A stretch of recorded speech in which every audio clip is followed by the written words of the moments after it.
Hello, beloved listeners, to the Alicia Doss Show, Live Your Love. We have such a rare treat. I am so privileged to introduce you to my luminous guests, Drs. Ron and Mary Hulnick. Would you like to say hello? Yes, hi, Alicia, and hi, everyone listening. It's just such a joy to be here, Alicia. It's always fun talking with Alicia. Aww.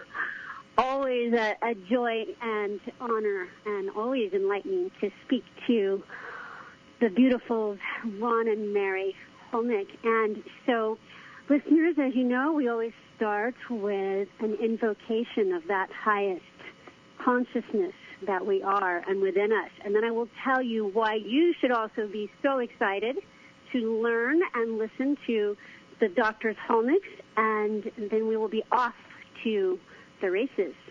So let's just start, and if you would, everyone, just take in a deep breath and breathe in love right into your heart. And as you exhale, just melt, letting go of your day, of any stress. And again, deep breath in, breathing in love. And as you exhale, let go of anything less than love. And just coming into the goodness and the precious presence of this moment. And we just connect heart to heart with Ron and Mary, with myself, with all those listening, aware that we are one in love, one in intention, one in consciousness, never alone, always, all one. And we ask that any negativity, imbalances, karma, anything that is less than love, just be taken and transmuted perfectly, Lord, as we open into and as the light of the Holy Spirit, the light of the Christ. Asking only the highest good come forward during this beautiful, intimate conversation. We send the light to Ron and Mary, to everyone listening, to all those listening to the archive.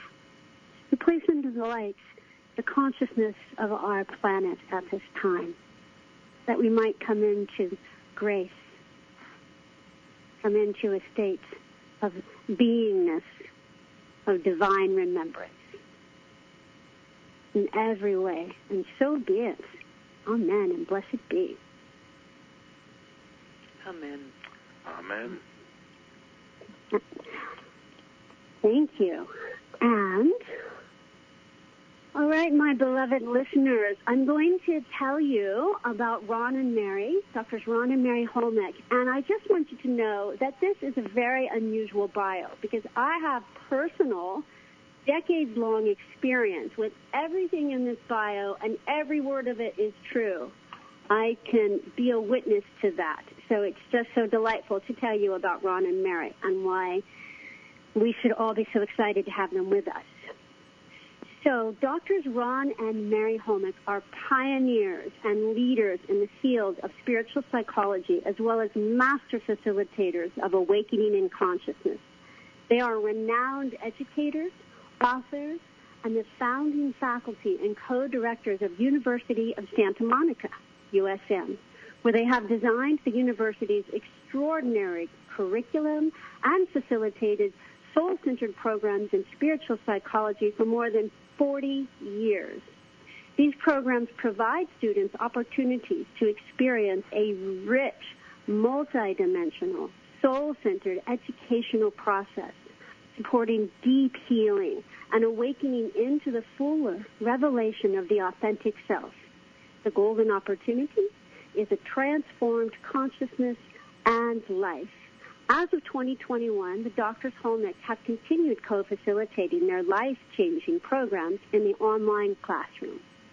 USM graduates, myself included, share that being with Ron and Mary in the classroom, whether online or in person, is without exception one of the most transformative, loving, and memorable experiences that they will cherish for a lifetime. Mary and Ron are also the authors of Loyalty to Your Soul, The Heart of Spiritual Psychology, published by Hay House, and available in 12 countries and 8 languages. Recently released as an audiobook read by the authors and available on Amazon, Audible, and iTunes. Their latest book, Remembering the Light Within, A Course in Soul-Centered Living, was published by Hay House in 2017 and is available at www.ronandmaryhulnick.com. And I will spell all that out for you later, so we make sure you know where to find their amazing books. And I believe also on Amazon. Are your books also available on Amazon? Yes, they are, Alicia. Perfect. And I will be saying those names often, so you'll be able to find them easily. Well, that is their bio. And I have to tell you, beloved listeners, I have been participating in USM programs, including having completed the Master's in Psychology program and their second Master's in Psychology program, Consciousness, Health, and Healing, even as recently as having audited Consciousness, Health, and Healing last year, which was absolutely miraculous for me and helped take me through several deaths in 1 year. I literally don't know how I could have gotten through that without you. I don't know how I could have gotten through so much without the both of you. I need to tell you, my beloved listeners, that every word that I just read is true, and what they say they can do, they do in spades. And really what I love most about your work, Ron and Mary, is the spirit that infuses it, that I think, of course you speak about it, but I think there's even a deep well of the spirit that rides on the teachings that makes your work very unique and extraordinarily transformative and filled with grace. And it's also just fun and creates such a deep community, a lifelong community. I could go on, but I want our listeners to hear from you. So anything you'd like to share up to this point? And I have lots of questions, but I see this as just a beautiful, intimate conversation. So anything that's awakened in you so far? Well, thank you so much for that beautiful sharing, Alicia. And I absolutely agree with you that the energy field that we are privileged to work in at the University of Santa Monica really is the most beautiful, elevated, and transformative spiritual energy field. And yes, we have a myriad of principles and practices that we share with students in our programs, as you well know, but it is the presence of spirit. It is the joining together of students supporting each other in truly a soul-centered educational experience that elevates and transforms their consciousness. In fact, after listening to you talk about us, I was thinking to myself, I better pay attention here. This could be really good. Well, it's certainly my experience and those of, people rhapsodize about Ron and Mary, including myself, and for good reason. I'm going to start you off with an easy question. You ready for my easy question? Sure. What is the most important message you would like to share with our listeners?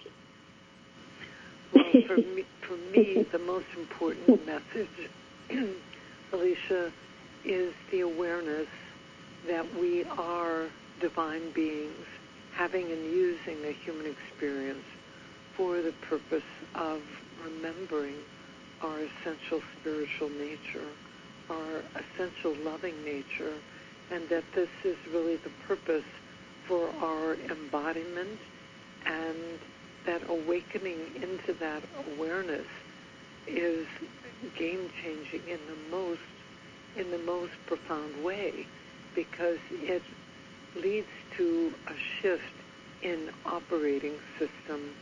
In other words, most of us are sleepwalking, we're experiencing spiritual amnesia, and as a result, we are deeply embedded in the ego's operating system, which is one of duality, one of judgment, one of right, wrong, and good, bad.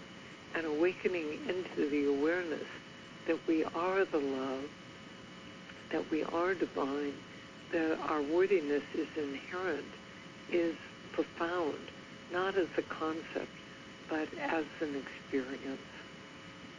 In addition to what Mary is saying, I think the most profound realization is that we can live our lives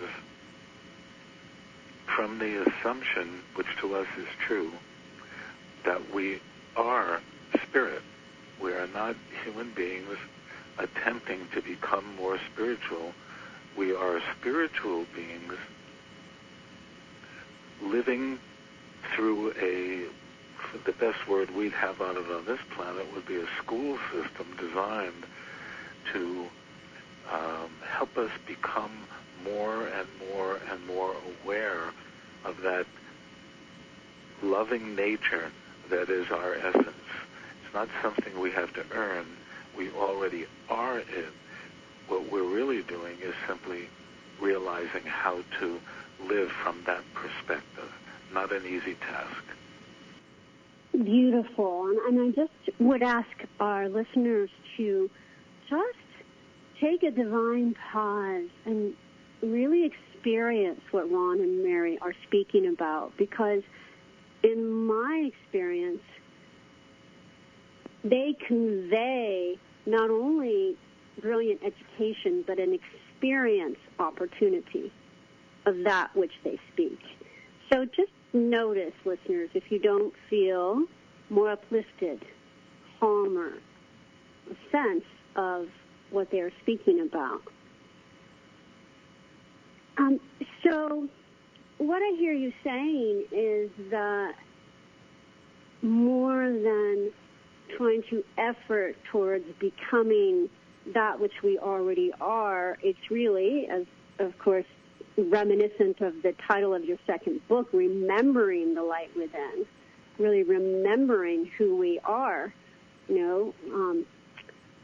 releasing that temporary amnesia. I would love to hear any tips, any keys that you've discovered in your many years of consciousness work to, in the midst of this level that pulls us down and distracts us and is a lot to navigate. What are some tips that you specifically have utilized to help you remember exactly what you were sharing? Well, one of them is the foundational soul-centered basic skill that is one of the very first things that we introduce students to. It's called seeing the loving essence. And it's really assisting students in shifting from seeing through ego-centered eyes to seeing through the eyes of the heart, to seeing through soul-centered eyes, where you center yourself in your loving and you look through the eyes of love. And in so doing, you have the capacity to actually see and experience not only your own soul essence, but the soul essence of any person before you.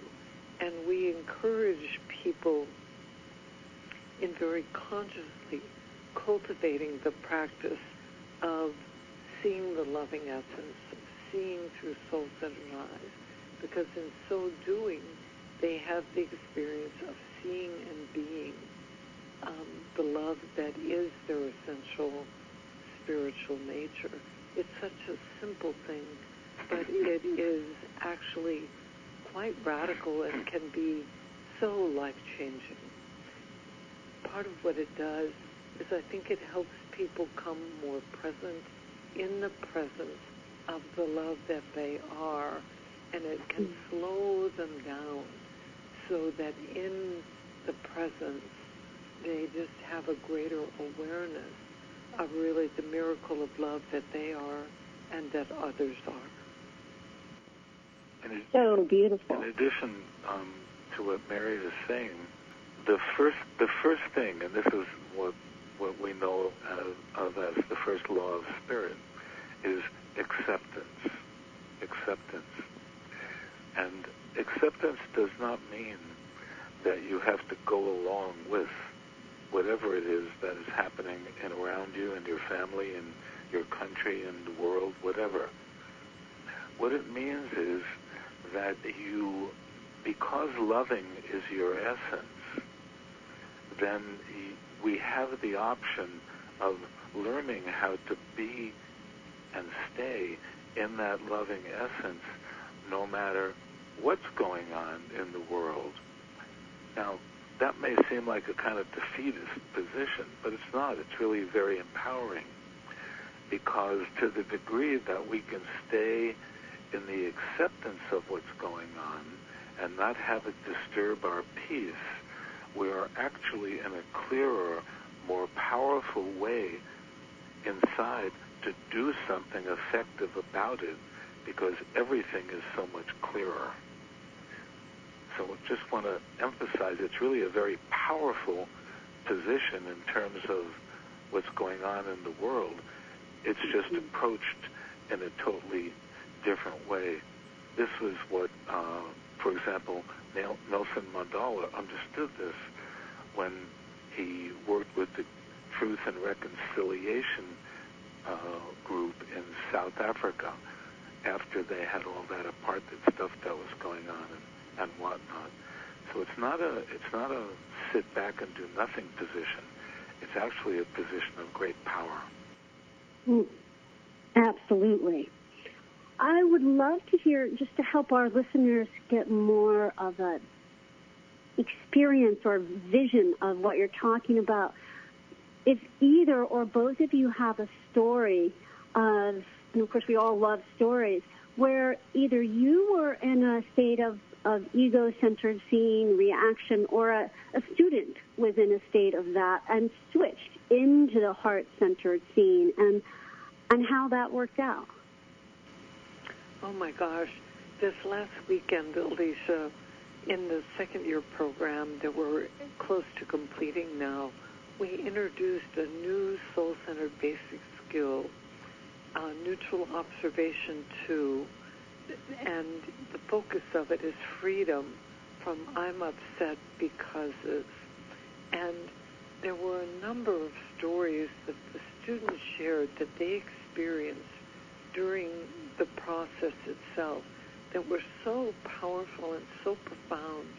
One man shared that during the course of the trio work, he went inside because there was a place for just turning within, and he saw a door, and on the door there was the word reconciliation. And when he saw that word, it's like it really impacted him. And he said, I knew who was waiting for me in that room. And then he spoke about his relationship with his brother that had been one of some separation and conflict, estrangement. And that when he opened the door and went into the room, his brother was sitting there. But it was a place of peace and reconciliation, and that he was able to speak from his heart to his brother, and the two of them had a meaningful and healing communication that truly did allow for a reconciliation of their hearts and of their connection and relationship as brothers. And so that was an example of it occurring through an inner process. And I'll briefly share a second one, Alicia, because it was so delightful. In the opening sharing that morning that we hold with students usually at the beginning of the day, one woman shared that she had had an inner experience where she went in her vision to a place where there was a store where you could return habits that you no longer had need or want of, and you could turn them in. There was no penalty, and you could purchase a new habit with no with no outpaying of money. And it was just the most delightful, creative approach to letting go of those things that disturb our peace. Just beautiful. And I love how each student has their own unique experience and makes the course their own. And that's my experience as well.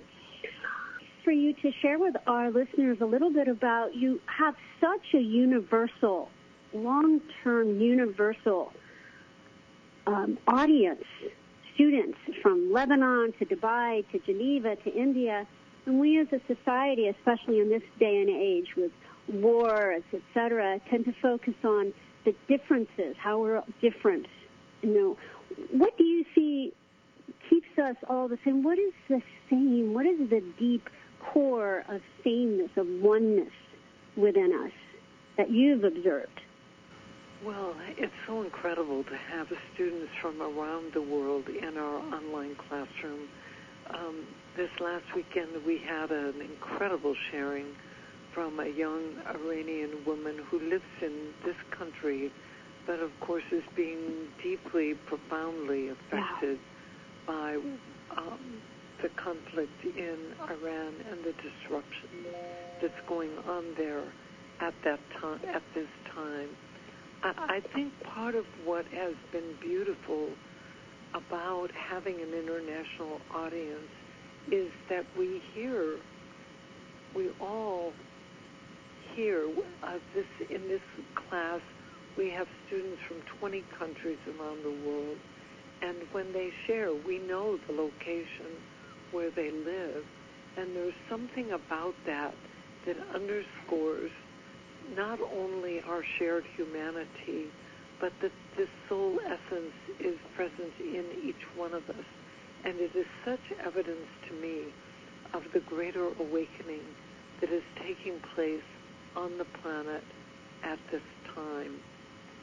We also had a sharing from a woman who is both Russian and Ukrainian. She has relatives living in the Ukraine. It just, it puts flesh and blood on a lot of what's going on globally at this time. But it also underscores the power of love to facilitate healing and change. One of the things that I think it's a good thing that people understand from a spiritual perspective, culture and the places we come out from, because there's no accidents in spirit. So from the spiritual perspective, everyone is born exactly where they need to be at this time so that they can have the experience of that which they are here to learn in this lifetime. So the situations may seem different, but in reality, beneath it all, how each person feels about any particular situation, the feelings that we all have are rather the same. Mm. Everybody experiences upset more or less in the same way. The only thing that is different, and you've heard us talk about this, is what we say we're upset about. I am upset about. And then we focus on changing the about as our method, because our reasoning tells us if we can change what it's about, then the upset will change inside of me. Mm-hmm. And what we've learned and what we teach over the years is that's exactly backwards. That we will, whatever the curriculum is that we came to Earth to learn, then that's what we're going to experience, because that's what our conditioning will lead us toward. And so we have the phrase at USM that we encourage people to really utilize so that they can identify what it is they're dealing with. I am upset because. So people have this idea when they do I am upset because, that if the because simply changed, then that would make everything okay. But that's not really true. That's not the way it works. The way it works is that I am upset because is an indicator of the spiritual curriculum we're here to learn from and heal. And because is our ego's excuse to make it valid. But in spiritual psychology, there is no making any upset valid. All upsets are equally the negativity themselves.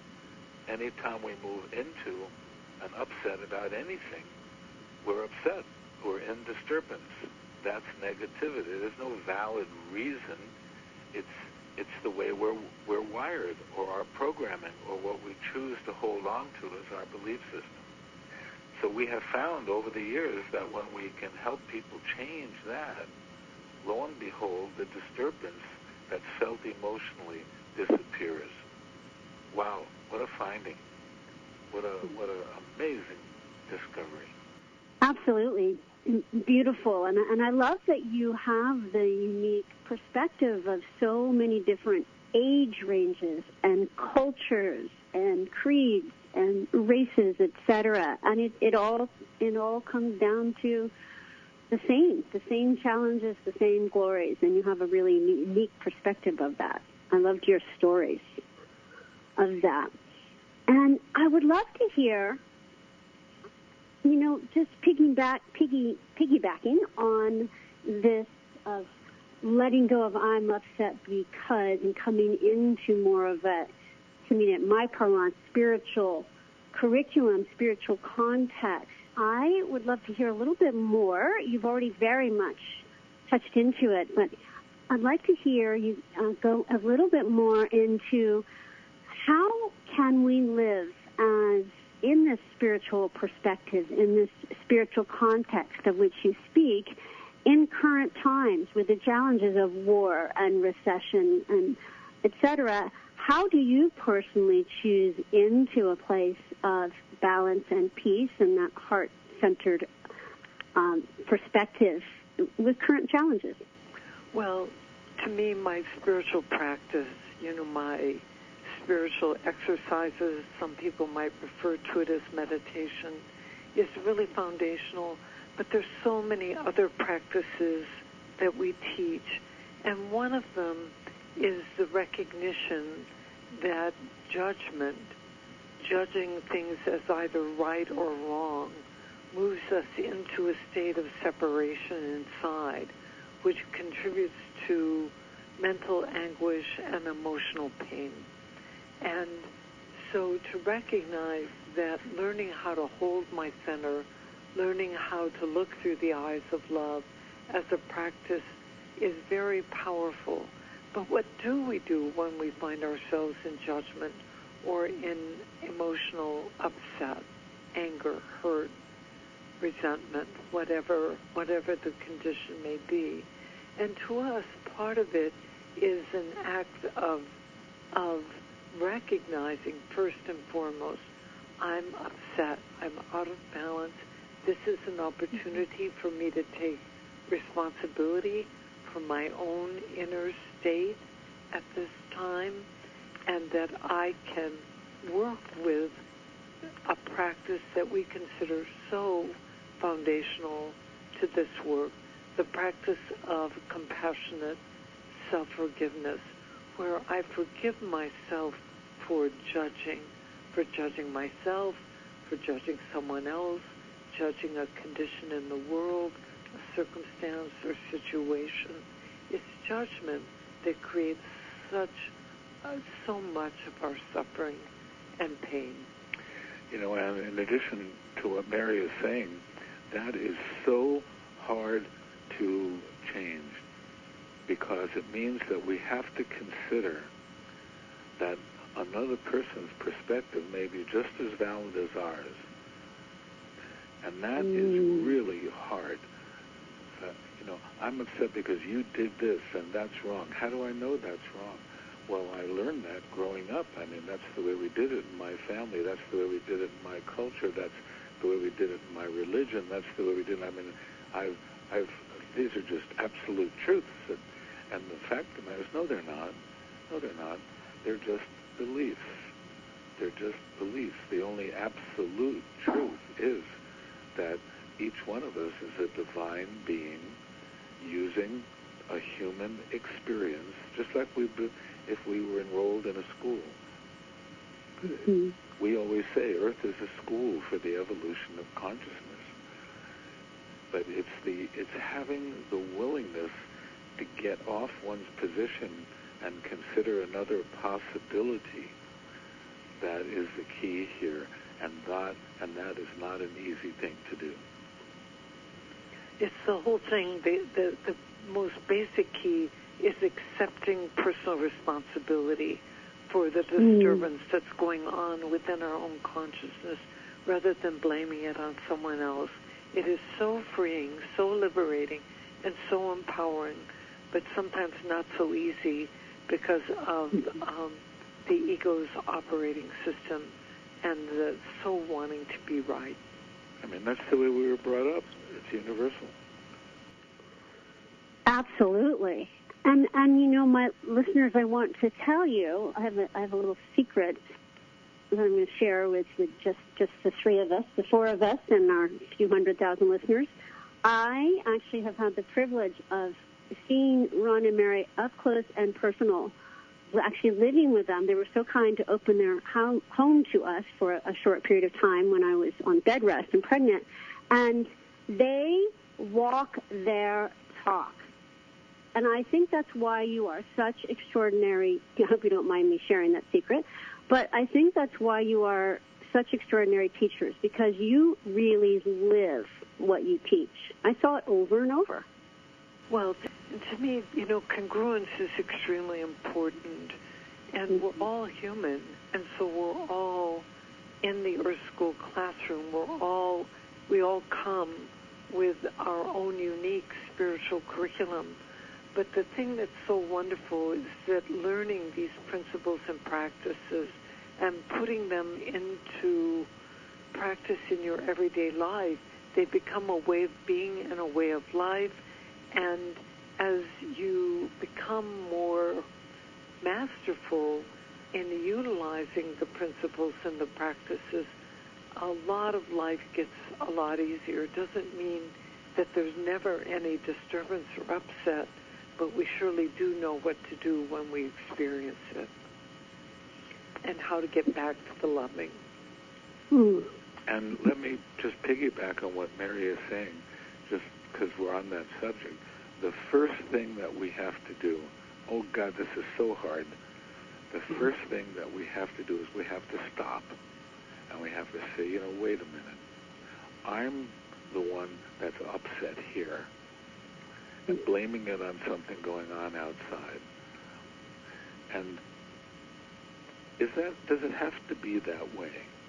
Or can that same thing be going on outside and I can accept it? It doesn't mean I have to agree with it. It just means, can I not go into judging it as wrong, bad, all those words that we have?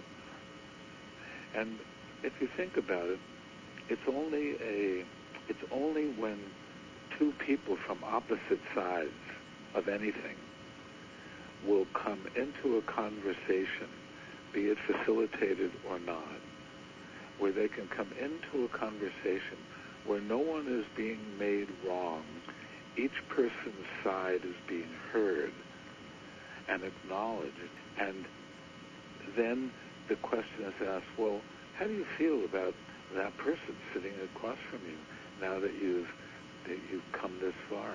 And invariably, they will say, gee, you know, I just, somehow I don't feel so bad about this whole thing. Well, nothing's changed in terms of the position. In fact, we do that in our first weekend, you may remember, of every start of one of our classes. We have people do these trios, 3-person processes, where there's a facilitator, and then there's a sharer. There's a sharer, and remind me, Mary, a neutral observer. A neutral observer, someone who's just observing. And then there's the facilitator, a sharer, and a neutral observer. The job of the sharer is just to say what's troubling them. The facilitator does nothing but practice what we call heart-centered listening, not rebuttal listening, heart-centered listening. And the neutral observer just sends loving energy to both people. And this process will go on for an hour, where they each take a turn. And at the end of that, this is the first trio we do with them during the course of the entire program. We say to everybody, if you feel yourself in a place of more loving than when you started, please raise your hand, regardless of seat. All the hands go up. We've never not had that happen. So it's just a beautiful reminder of how this really works. That is just gorgeous. I have witnessed to that. And at first I think we all in the classroom think, oh, well, this is so simple, and yet so profound. So profound. Let's just take a moment now, and I'm going to do my best to channel the spirit that moves through Drs. Ron and Mary's work. And let's just take a moment, and as they spoke about, slow down and come into the precious presence, the oneness that we all are. So if you would, just take a deep breath in and breathe into your heart. And as you exhale, that love just amplifies all through you. And let's just start by setting an intention to truly live our most beautiful soul-centered life. And just perhaps you might say to yourself, to all parts of you, as you just place a hand on your heart, I am a spiritual being having a human experience, and I am remembering the light within. I am opening to my essential loving nature, even more than I ever have right in this moment wherein miracles reside. I am shifting my operating system simply by the intention to remember that I am the presence of love, that my worthiness is inherent, that who I am is divine grace. And I'm not attempting to become more spiritual. I am simply remembering that I was born the beloved. And now, beloved listeners, just again taking a deep breath, and with this breath, open yourself even more to relaxing into the precious present. And just see yourself, as we do a bit of practice, see yourself in your life, perhaps triggered, going into, I'm upset because. And you have all the valid reasons to be upset, because, of course, they did it to me. And yet, see yourself now, remembering Mary and Ron's beautiful voice. And just stop. Slow down. Breathe into your heart chakra and become willing to take an empowered position, to take responsibility for your own peace, for your own existence as the power of love. And just become aware that your beliefs, that your judgments are just beliefs and judgments, and the other's point of view is just as valid. And so you let that judgment go. You just see it dissolving into a pool of water, unrecognizable from the rest of your consciousness. And you become willing to move into compassionate self-forgiveness. And so wherever you are, just say out loud, I forgive myself for judging myself for, and finish the sentence. I forgive myself for judging another as, I forgive myself for judging the world for. I forgive myself all things. I forgive myself for forgetting that I am divine. And take a deep breath and let it all go. Affirm reconciliation with your divine nature and with all the reflections of God in your life. What are those beautiful personages of God? What are the people in your life? Come even more present to the miracle of love that you are. Opening and recommitting to your spiritual practice and to remembering the light within. And so be it. Amen.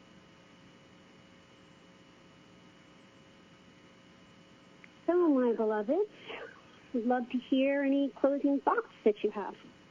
Well, thank you so much for that beautiful meditation, Alicia. And, you know, one of our foundational principles is healing is the application of loving to the parts inside that hurt, and that healing is flooding with loving. And so my last thought here is your heart really is the gateway to your experience of the loving, and self-compassion, accepting your humanity, accepting your divinity, and remembering that compassionate self-forgiveness is the cosmic delete button for judgment and can restore you to a place of peace and loving. Thank you so much, Alicia. And for my final thought, while you were doing that meditation, here's the thought that came to me about a description of our work. And it's this. What if you could now go into a fueling station, and instead of putting gas in your car, you could just sit there for 2 minutes, do a meditation, and your car would immediately be fueled with the spiritual energy of your meditation? Do you think that would make a difference? That's the level of the change that we're talking about in individual consciousness that is available to us all. Thank you, beloved Drs. Mary and Ron Hulnick of the University of Santa Monica.